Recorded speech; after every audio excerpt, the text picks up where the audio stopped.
Okay, studio mode. It makes perfect sense. GF and I were having dinner at a restaurant when she got a text from her best friend who recently gave birth. And she said, OMG, she got a C-section. She works as a nurse, so she explained it to me, the type of incision they make for that and how it leaves a scar. I then, as a joke, said, at least she'll still be tight down there. Nope. All right. You are the asshole. Like, instantly. Why? Why would you say that? It's ridiculous.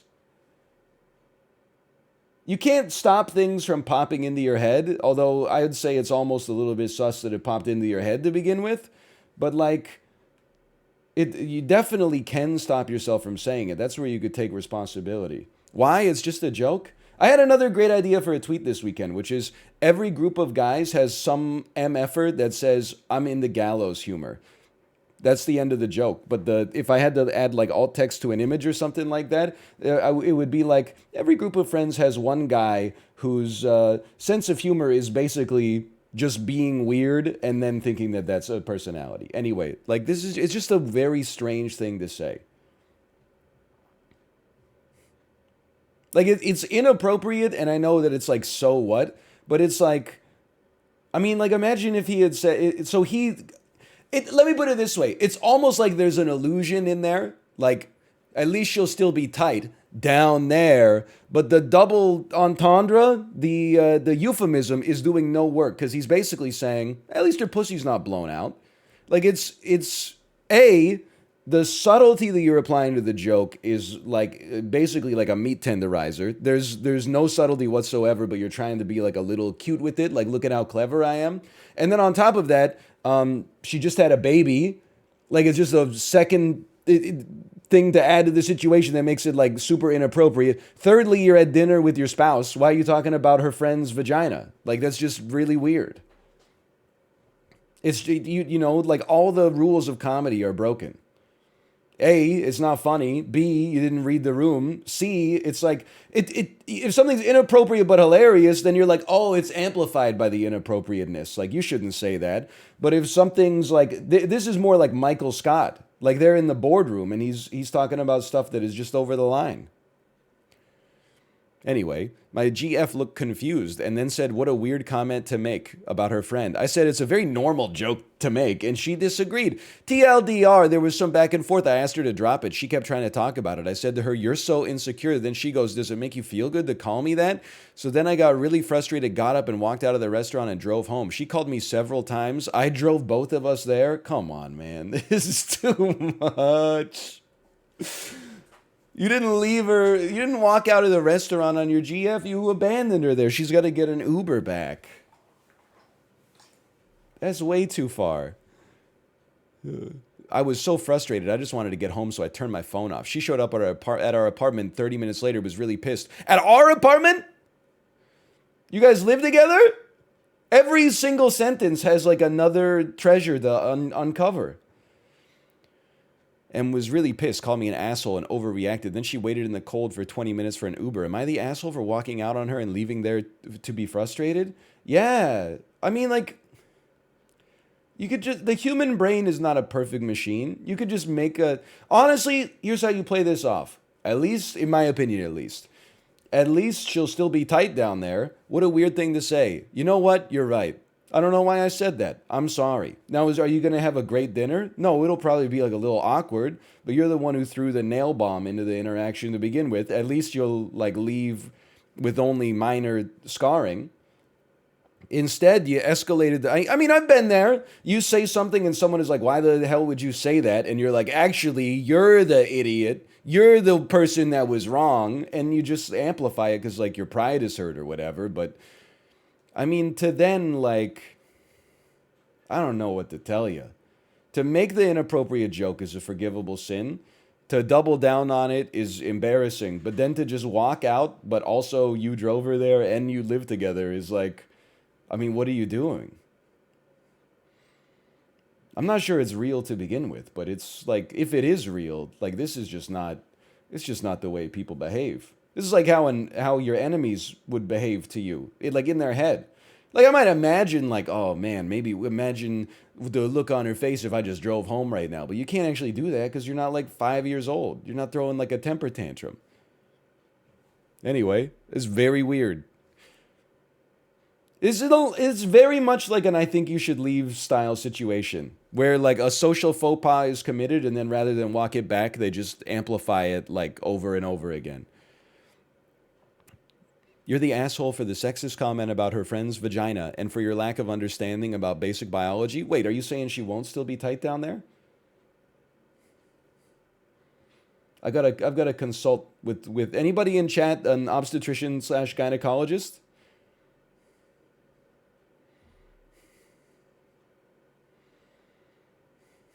OMG, it's me. The Great Clown Pagliacci, thanks for the gifted subscriptions. Thank you. It's crazy, by the way, like if you get a C-section, let me put it this way. I'm used to the dental hygienist versus dentist continuum, where you go in for you're like, I have an appointment with my dentist. But actually, 95% of the time, it's the dental hygienist that's like, scraping your teeth. And then the dentist comes in and is like, x-rays look good. Do you floss? No. Here's how you floss. I know how to floss. Do you? Because you're not doing it. Okay, see you in 6 months. What blew my mind was the obstetrician gynecologist continuum, which is like you have several appointments with your obstetrician in advance of like a C-section or any birth, I guess.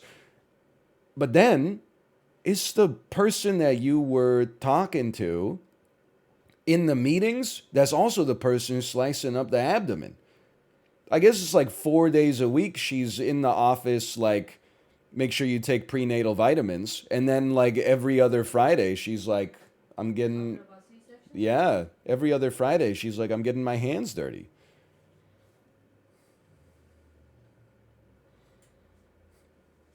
Thank you. What's about? We're doing React Court. I know. Any question about C-section? You don't really want to know this one. This one, a guy's girlfriend, her friend got a C-section, and he said at least she'll still be tight down there. Oh my God. She just walked out. Oh, I haven't walked out yet. She's in the process of walking out as we speak. Well, then we're in agreement. I'd say she says he's the asshole. Right? When and where and what have these men been taught about a woman's genitals? He probably thinks pee comes out of the vagina, too. They always... I know that we go through this every time we do React Court. I bet he doesn't think pee comes out of the vagina. You're undermining your point by making him out to be like even stupider than he is. The thing that you should get from a post like this is not that this guy is dumb, is that everybody's dumb. I'm not saying this guy didn't do a very, very stupid thing that might be representative of like a character flaw. But within every single person, there is this guy about different things.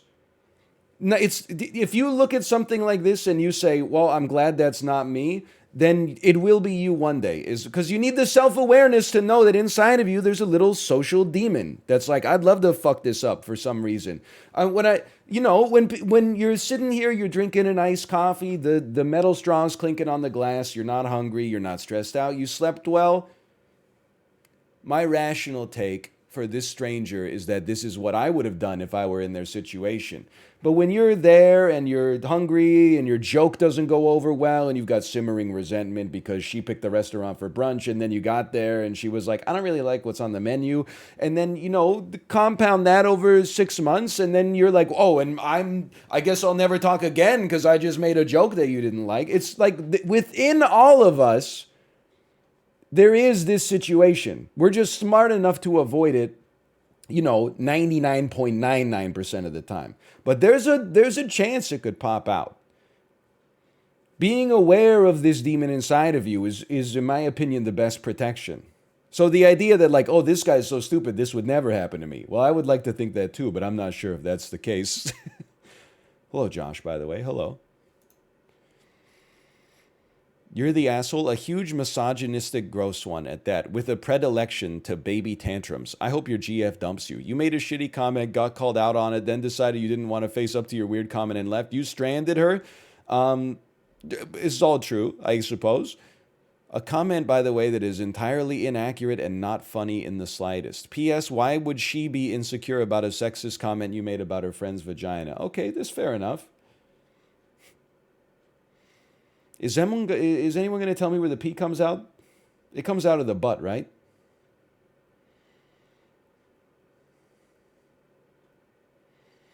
I hope your girlfriend dumps you because of one bad joke. It does happen. I mean, this is like it's not the joke. The thing is, like, the joke is nothing. Like, people make inappropriate jokes, hoping that they go over well, and sometimes they don't. Then you just say, oh, I'm sorry, I don't know why I said that. That was a bad joke. And then it's, like, uncomfortable for a minute, and you try to move past it. But then, like, doubling down on it and then abandoning her at the restaurant is, like, it's a little much. The joke is, what if you farted?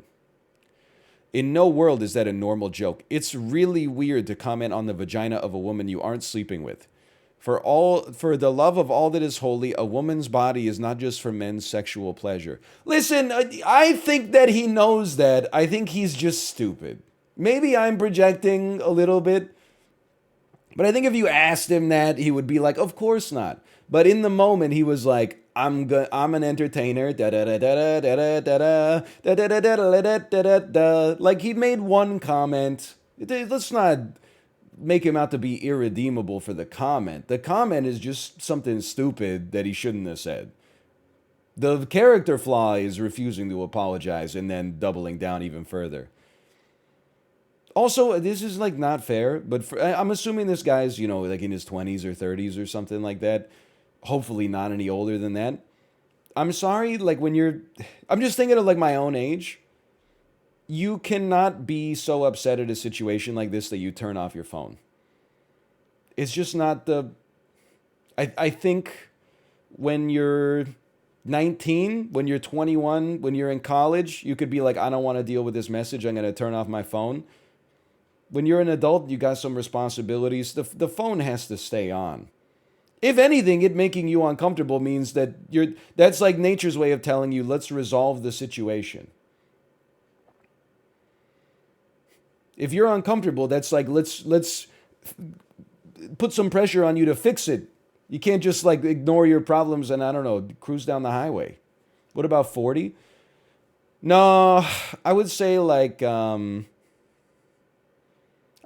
55 you can turn off your phone again. But the thing is, they don't want to hear that. Turn off my phone? I worked my whole life to turn off my phone? I don't think so.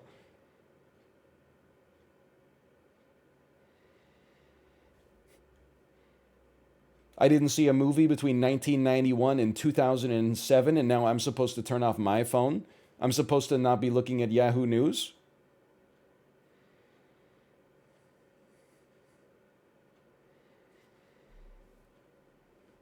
Anyway, this friend just had major surgery. She had a 6-inch incision. Edit, they went between. Wait, you can do that? Betwixt?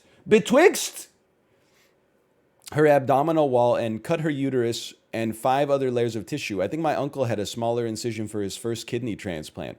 And your first comment is, at least she's still tight down there, not ouch, I hope she's okay, or hey, we should take her dinner when she gets... Oh, come on. Fucking Saint Mother Teresa. You ever see the video or the reaction image that's like, I don't care that a good thing happened to you. It should have happened to me instead. Like, I'm almost feeling like the inverse of that. Like, if Kate was like... Well, so the similar situation, not even close to the same level, but similar thematically... Kate's sister's family, they lost power when we had those blizzards or in the windstorms and stuff for like 3 days. They lived 3 hours away. When Kate was like, oh, they haven't had power for 3 days, I was like, oh, that must suck. Not for a second did it dawn on me that, like, oh, we should, like, pack up our car with a bunch of food and drive across the border and go give them, like, some, I don't know, give them some C batteries or something so that they can use flashlights and I don't even know, give them like, borrow their phones and fully charge their phones for them or something like that. Instead, I was like, whoa, that sucks. I don't know how we would deal with that. And then the food came out and we went, this is pretty good. You know, it's like, I'm not saying you shouldn't care about other people, but like the second you hear like, oh, someone had a C-section, you're like, stop everything. We need to immediately listen. Now, we would have loved for that if somebody came over after Kate had her C-section and was like, here's a bunch of like home cooked food. That would have been amazing. But you know, anybody who didn't do it, I'm not like, what an asshole. I'm like, you got your own shit going on. We made the baby. What do you expect? Isn't a C-section less painful? Well, it's like, I mean, maybe I'm part of the problem for speaking on it, but it's the recovery is a lot worse. You know, because you're getting they're slicing through lots of layers of tissue, so you're like, it's hard to walk, and you know your core is all messed up, and it turns out you use your core for absolutely everything. And as with any major surgery, you know, like you have gastrointestinal issues and stuff like that. The a regular childbirth is like tends to be substantially more like drawn out and painful in the moment. But the C-section also was like, there was no like, drive to the hospital, skirt, skirt, skirt. So doctor, we need a doctor right now. It was literally like, hey, our appointment's at 11. It's 9:45. We should really get a move on. And then we just, oh man, you know what? Well, let's park here. We could drive around for another 20 minutes trying to find a closer parking spot. Let's just get out here and you can push me, you know?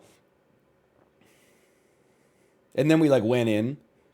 I just remember the nurse being so mad at me, because like it was mask mandate in the hospital, and I kept like adjusting my mask.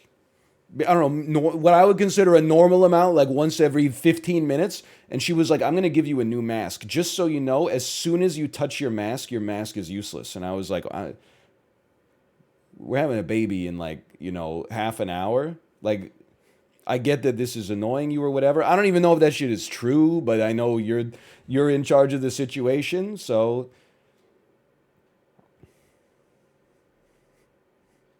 anyway, that's all I remember about our appointment. Isn't it always touching you? Touching me, yeah, we're touching you. Yeah, and then they pulled the baby out of my wife's abdomen, and then the nurse was like, put a mask on that baby. Toot sweet, put a mask on that baby. No, they didn't make the baby wear a mask. If we'd had the baby like 2 months earlier, they probably would have, but I forget who I was talking about it with, but I was like, some of this stuff, I'm not a COVID denier in the slightest. I've had more vaccines than, I'm trying to think, let's just put it this way. I've had more than required. But I'm still annoyed that after we had the baby, they didn't let us use the fucking communal fridge. They were like, hey, just so you know, because of COVID, you can't use the fridge in here, but you can order DoorDash. It was like, I can't bring in home-cooked food and put it in the fridge, because I might have cooked up a nice batch of COVID to infect the whole ward. But I can get DoorDash to the hospital from a driver who's interacted with like 900 patrons that day and driven around in his car with the windows up, and then like just bring the bag into the restaurant. Anyway, listen, I'm just saying, okay? That's the stool sample fridge? Oh, good then, it's not just me. Well, I think we know this one is like... So this one's pretty simple, let's put it that way. Oh, thank heavens for modern medicine that we can get healthy babies here, even if it means from a C-section. That will be your first comment? You're not invited to the damn barbecue. Hey, my wife's friend just had a C-section. Thank heavens for modern medicine that we can get healthy babies home, even if it means a C-section. That's a that's like a Chat GPT-3 Android comment. Like that's why even be part of the conversation at that point. You know, like the fun of a social engagement is not necessarily just whenever someone says something to you, thinking of the most socially respectable way to reply. You can have a little bit of fun with the conversation. You know, you don't have to get naughty with it, but you just don't have to be saying like ridiculous stuff. Like, yeah, everybody's thankful for modern, well, not everybody, but most people are thankful for modern medicine. Don't need to say that.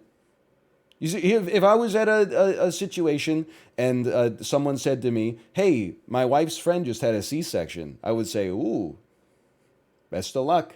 My wife had a C-section too. I know what the recovery's like. I wouldn't say, thank you, Carolus Linnaeus, for inventing, I don't even know the medicine involved in the process. Every day I get down on my knees and I genuflect that in 1906, Dr. Jonas Salk invented the process known as the cesarean section. Were it not for that, so many complications would have, like, of course, I mean, this is one of those things, this sounds maybe ungrateful, but in a social situation, you should take it for granted. Wow, oh, these jalapeno poppers are amazing. Yeah, isn't it a wonder of modern agricultural practices that we're able to get deep-fried jalapeno peppers north of the 48th parallel in January? No, it's fucking just, oh, spicy. That's, like, learn to talk like a human being a little bit before you give advice about what this guy did wrong. Everybody knows he did it wrong, but you, like, don't get how to do it right. Or even make a joke about the movie Alien. What's the joke? Okay, so there's chest bursters in Alien, or Shaw gives herself a C-section with the auto doctor in Prometheus. Hey, a C-section, that reminds me of my favorite movie, Prometheus.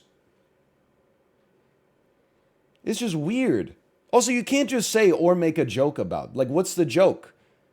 George Carlin? Why, if it's so easy to do off the cuff, why don't you do it right now instead of just saying just make a joke about it? If it's that simple. An Alien joke would have had me in stitches. LOL! Or ripping out my stitches. I can't remember if laughing hurt after my C-section. I do remember getting out of bed wrong one night. That sharp pain is burned in my memory. Okay, I mean, I believe that. Holy cow. Ridley Scott should put a... I'm not going to go there. You know how, like, in Aliens and Alien 3 and Alien Resurrection, they had, like, the chest burster? And then in, like, Alien Covenant, they had the back burster? Ridley Scott should, in the next Alien movie that he pretends is in an Alien movie, they should make an ass burster. Like, Danny McBride should be like, no, guys, no, I feel good. I feel... And then, like, okay, it's going into the vents. Oh, my ass! My ass! Oh, man.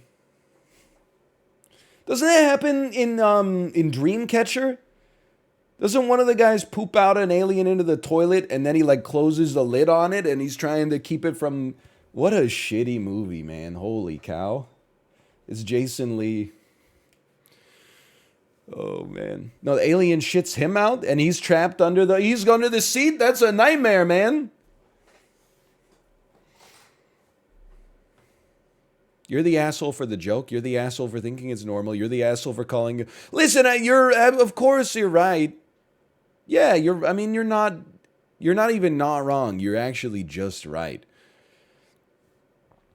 I do hate that this guy he deserves a lot of heat, but he's getting so much heat for, like, the patriarchy. And I'm like, he's just one guy. He's probably like 24 years old or something like that.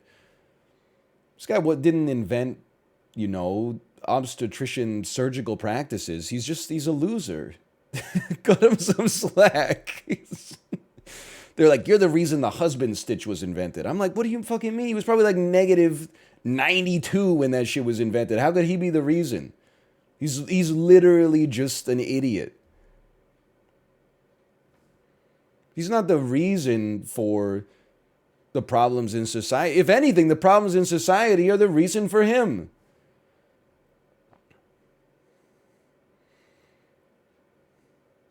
Anyway. Like he's both a victim and the perpetrator of society's ills.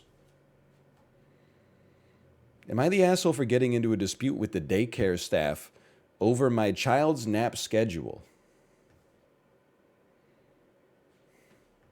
I don't know. We'll see.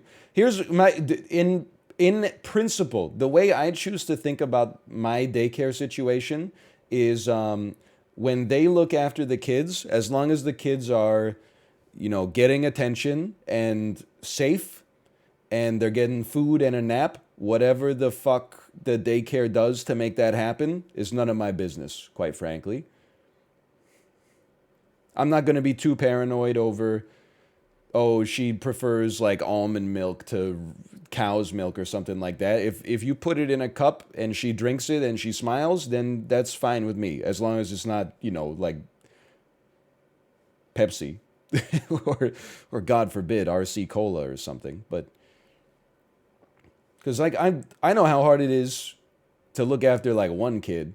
If you're looking after like 6 kids or like 26 kids or like 100 kids with 5 other people or something like that, I'm sure you got to do what you got to do. It's not all about me, right? Well, anyway, let's see the post. Background info. I'm a working parent who values the importance of a consistent sleep schedule for my child. Okay, me too. But I should not get stunlocked yet. If you're in charge of waking them up the same time every day, you're in charge of putting them to bed the same time every day. The nap it's a floating point, which I understand is not the data type definition of what a floating point is. But like if you want to be in charge of the exact nap time, then don't put them under another stranger's care during the day 5 days a week. I've always been specific with daycare staff about my child's nap schedule and needs, and it's important for her health and happiness to have a consistent routine. I would agree with that within reason. My child, let's call her Emma, has been attending the same daycare for a few months now. I noticed her nap schedule is being disrupted, and I couldn't figure out why. I suspected the daycare staff were not following my instructions properly. I decided to set up a meeting with the daycare director to discuss my concerns. During the meeting, I found out the staff were not adhering to Emma's nap schedule and instead trying to make all the children nap at the same time, regardless of their individual needs. I was furious and expressed my disappointment in the staff's lack of attention to my child's needs. Yeah, you're the asshole, like for sure. You ever notice, like when you get on an airplane and there's 400 people on the airplane, there's like 3 different meals? Do you want, the meal that's emblematic of this airline's home country? Or are you a picky eater who only eats fried fish and French fries? Or are you kosher, vegetarian, halal? That's it. Like, that's all they got. Sometimes you're like, I want the vegetarian meal. They're like, here's a fruit cup, okay? Like, it's when you got 400 people, not everybody gets to be like, and can you take the peanuts out of the peanut sauce? I really like a peanut sauce, but I prefer it with like slightly less peanuts. Like when you're dealing with a lot of people, not everybody gets to have their exact way. You do things in bulk, you have a compromise. If your kid ate breakfast at like 10 a.m., and there's 90 kids who eat breakfast at 9 a.m., that's not the way that it's going to work. You're going to, you need a private nanny in order to get that situation to come to pass.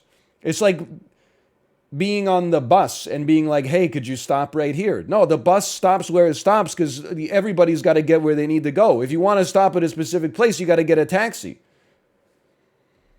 Now the daycare staff are mad at me and the director thinks I'm overreacting. I feel that my child's well-being and development are being compromised and I'm not being heard. Now the daycare staff are expecting an apology. Did I go too far here? Yeah. I mean, there's nothing more to say, honestly. Hey, your neighbor's cat. Thanks for the gifted subscriptions. Thank you. I mean, I feel like there's just some... there's some idiocy here, and like I don't want to say narcissism, but let's call it self-centeredness. I understand the idea that like, you probably had your kid at home for a year and you're like, okay, they wake up at 7:30, they eat lunch at 11:45, they take their nap at 12:30, I wake them up at 1:30 cuz like you got that shit on lock. But now like you got to recognize that you have to slowly release control. You just ignoring the fact that I think it's unreasonable to ask for this level of individual care. Like, it is reasonable to be like, my child is allergic to dairy. So if you're cooking a meal with dairy, then can you just make them like a peanut butter sandwich instead? That seems very reasonable to me. But like everybody getting their own specific nap time is ridiculous. Also, like if there's even if there's like 5 kids at the daycare, how is one kid supposed to go down for their nap and then like 4 kids are going ape shit? And then like that one kid is going to wake up and then 4 kids are going to be napping? It also sucks for the daycare that you got like this rolling nap schedule. Like, I'm sure that it's great for I get that you're paying them, don't get me wrong, but like to have the kids that you're looking after all go to sleep so you can have like half an hour to an hour to eat lunch and probably like clean up a little bit. That's probably very helpful to have in the middle of the day, assuming you want a clean daycare and like a daycare provider who's not strung to I guess just too high strung. Like, it's just crazy. Everybody's got to compromise and go together here.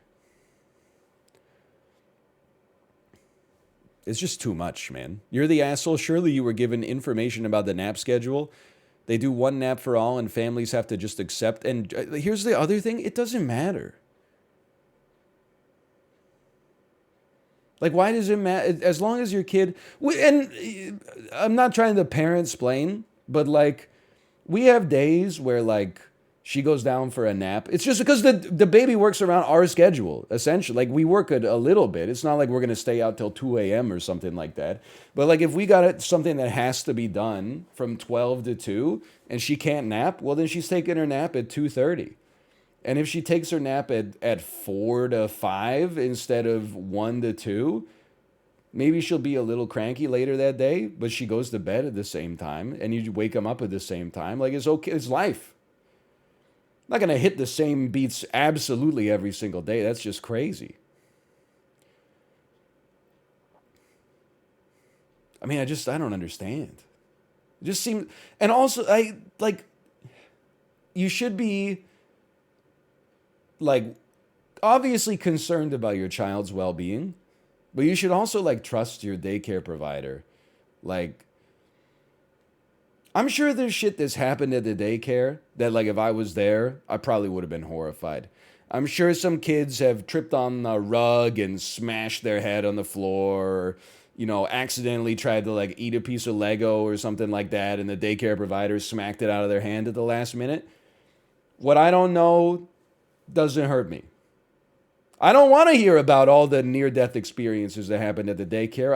How did she eat today? She ate well. How was her poop? Her poop was good. Okay, see you tomorrow. Thank you so much for your service, right? Like, you don't need to worry about it so much. Let them handle it. That's their job. And then, like, you'll be okay.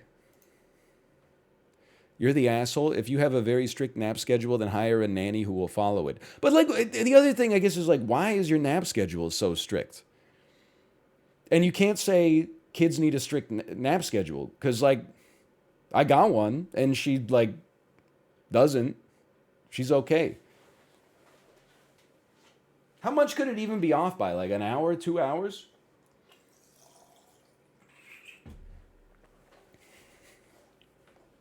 It's just weird. I can't imagine caring so much.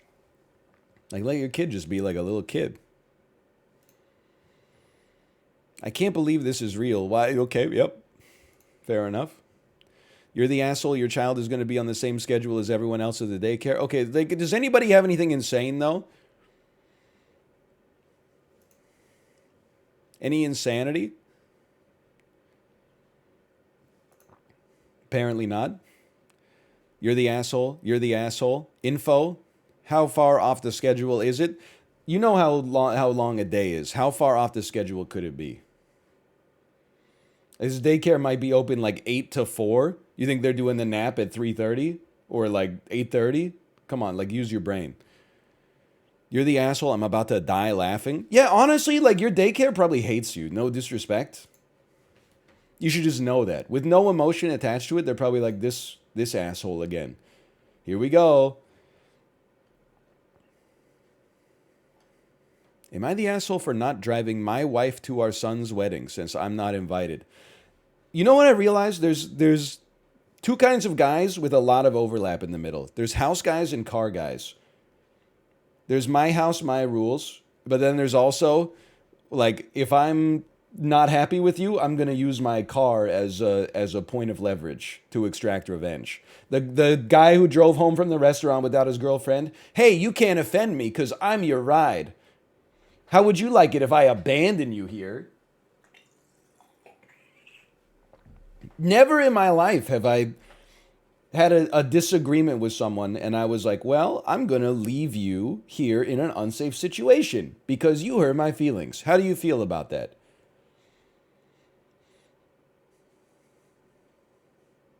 I have? Oh, well, fair enough.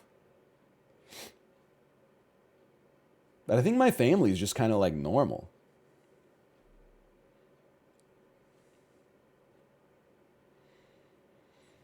Anyway, I haven't even read the post yet. I've already formed my verdict. I haven't even read the post. My son had his wedding days ago. We had some past issues that affected our relationship. No, we're not on speaking terms after he decided to sell his grandmother's home, my wife's mother, instead of keeping it. I can tell you're old because you think that a house has sentimental value instead of market value. I'm sorry to do this. I know, and I'm not saying that there is no nostalgia. I will probably have nostalgia for this house because we're raising our child in it. But at the same time, like, I don't think that it makes your son a bad guy to sell his wife's mom's house. Like, how did he get possession of the house to begin with? He got it in the will, I'm assuming. He inherited it. Why does he have to keep the house forever? It's not even your house. It's not even your wife's house. It's your wife's mom's house. It's not even her house. It's his house. It's not even his house because he sold it, so who cares? He sent his mom an invitation but didn't include me. I was fine with that because I have no emotions whatsoever. I didn't try to fight back or anything. I had no interest in going to my son's wedding. But however, I refused to drive my wife to the wedding. She's disabled and cannot drive, and we live 3 hours away. I said that since I'm not invited to the wedding, nor am I taking part in it, then I shouldn't have to drive there. My wife told me I was being unreasonable and that I was punishing her for our son's decision, but I told her it was on her to make travel arrangements since she's an adult. Or he could have provided proper means of transportation for her and not assume I'd go there when I'm not welcome. We had an argument and she ended up being taken there by my brother. She refused to speak to me upon her return, and my brother said I was in the wrong for letting her fend for herself when me and my car were available. Yeah, you're just crazy. You're just an insane person. What are you, in like your 60s? First off, you know this post is fake because a 60-year-old man turning down a 3-hour drive, it's like their favorite thing to do.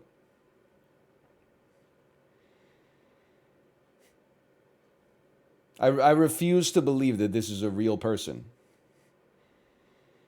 I mean, I think when I was younger, I would have been like, I don't really want to do a 3-hour drive. Now, if it's like a Saturday or Sunday, I'm like, even if I would rather drive and maybe not even go to the wedding, honestly.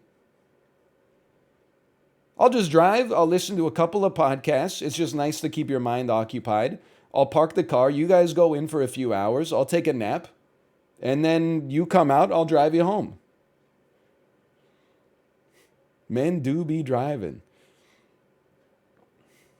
I think it's also like a little crazy that, assuming that this is real, why don't you care that, like, I'm reading between the lines, which is not fair, okay? Because I get mad at people for doing the same thing. But when you're like you're an old man, like no disrespect, and you said we had some past issues that affected our relationship, you need to go into further detail about those. Were you like a horrible father when he was 0 to 18? And then you like tried to get back into his life and he was like, no thanks? Or did he fall under the specter of drug addiction and like hawk your refrigerator and stuff like that, and it strained your relationship, and like you've refused to apologize, and or he's refused to apologize, and so on and so forth? You know what I mean? Like what happened? Because my assumption, based on the pettiness of the boomer making the post, is that like they just had some conflict, but the dad, I mean, maybe again, this is not projecting. This is what I would like to think that I would do in that situation is you, as the dad, just go, yeah, my kid like owns me. I apologize for whatever. Like, I'm not going to let myself be taken advantage of to like a huge degree, but simultaneously it's like, you know, if you want to have a relationship with your kid, you got to meet them on their terms. I mean, the parents kind of get the raw end of the deal to begin with.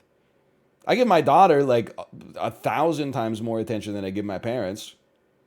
And if she chooses to have kids, she'll give her children 1,000 times the attention that she gives me. It's like it shit rolls like downstream instead of upstream.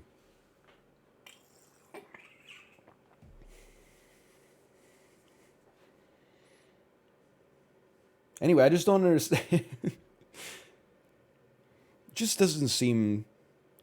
I mean, like, your son's already mad at you. Why fuck it up with your wife as well? I mean, it's there's like there's parent splaining here, but there's also like husband splaining, which is like, why don't you just like do a nice thing for your wife? Like, your family's already fucked up. Now you just made it worse. Way to go, idiot.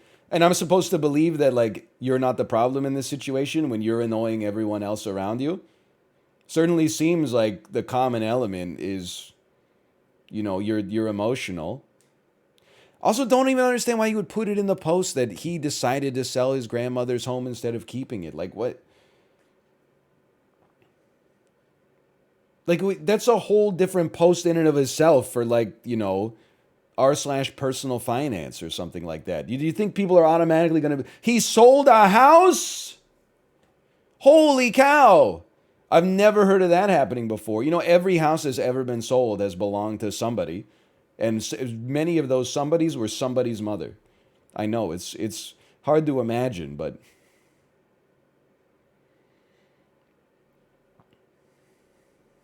your mother. I don't even need to read the comments. Obviously, he's the asshole. Like, this is not even up for debate. I have so many questions. If it was your wife's mother and not yours, why are you so upset about your son selling the house? What did you do? Is there something you're not telling us? What did you do to upset your son? Or is he so petty he didn't invite you because you said, you know, I think I shouldn't sell the house? Okay, we have great minds think alike. You're the asshole, she's right. Yeah, I know. This puts you in bad husband category. Understatement of the year. Info, when did you tell her you weren't taking her to the wedding? If you usually are her sole mode of transportation and she had no reason to expect you wouldn't take her to the wedding, you would be the asshole. I mean, I honestly think you would still be the asshole if you told her like 2 weeks in advance. If you're like, hey, just so you know, I'm not driving you to our son's wedding because I'm mad he didn't invite me. Okay, like, be mad and do the shit you're supposed to do anyway. Like, welcome to society. I get that it's not that easy, but you can like be mad and do shit anyway.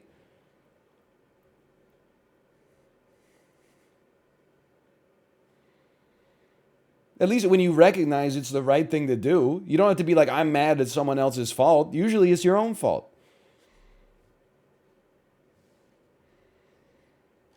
You're the asshole. Why would you make your wife suffer to punish your son? Or is it he doesn't want to suffer through a 6-hour drive and needing to hang out by himself at random places? Listen, I'm telling you, that's idyllic.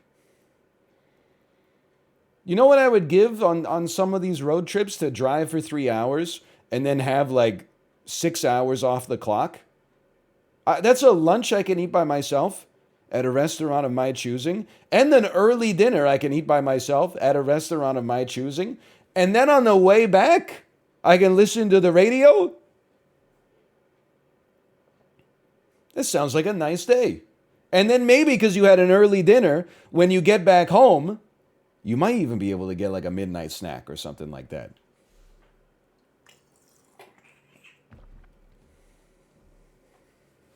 It sounds kind of nice, honestly. You know what sounds exhausting is driving 3 hours, sitting through like an hour long marriage ceremony, and then going to the reception and having to make conversation with like a bunch of people that apparently don't really like you that much to begin with. And then, you're doing the dancing and, it's an open bar, but you can't drink because you got a long drive after that. That sounds annoying. You could catch my ass eating at like 2 chain restaurants that don't exist in my local area code. I'll be getting Mod Pizza for lunch. I'll be following that up with Shake Shack for dinner. Oh, it's a cheat day.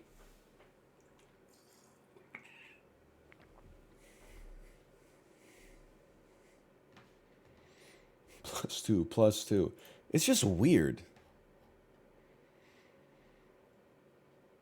Not the asshole. I won't speak for the mess that is your family life, but you never have to drive 6 hours to an event you were specifically told not to come to. It's not 6 hours to the event. Let's be honest. It's 3 hours to the event and 3 hours back. Because if it was 6 hours to, then it would be 12 hours total. So don't use these little shortcuts of language. Don't try to Mobius strip some language in here. Try to trick my animal brain, okay? Bro, driving is actually like, I know some people hate it. There's times when I don't really like it. But like, it's kind of like a video game. Like, I don't know if anyone's ever thought of this, but every time I drive, I'm like, whoa, this is like almost exactly like Euro Truck Simulator. Except you never get that temptation to just like go Trevor mode. Because it's like actually your body on the line. Whereas in Euro Truck Sim, you're like, this is taking fucking forever. Zoom.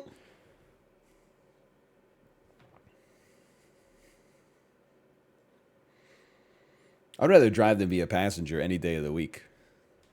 Absolutely.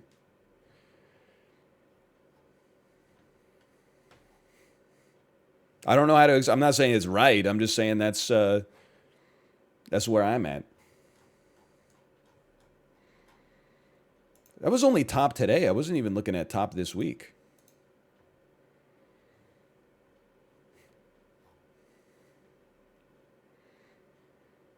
Am I the asshole for not giving my daughter her education fund money?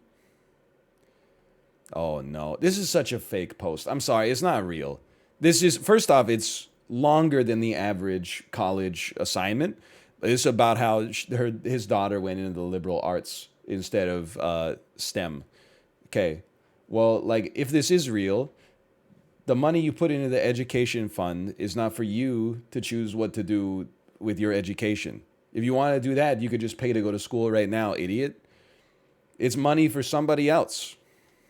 You don't get to choose what major they take, just that it's used on education to begin with. Am I the asshole for telling her to get over herself?